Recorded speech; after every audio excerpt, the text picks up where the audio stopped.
என்னில் என்ன நன்மை கண்டி என்னை அழைத்து உயர்த்தி வைத்தீ.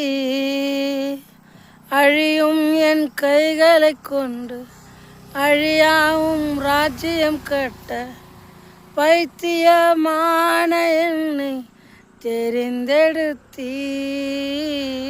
அழியும் என் உதடுகள் கொண்டு அழியாவும் வார்த்தை சொல்ல எத்தனாய் வாழ்ந்த என்னை பிரித்தெடுத்தீ. ஆராதிப்பே அதை எண்ணியே வாழ்நாளெல்லாம் உம்மை மட்டுமே ஆரா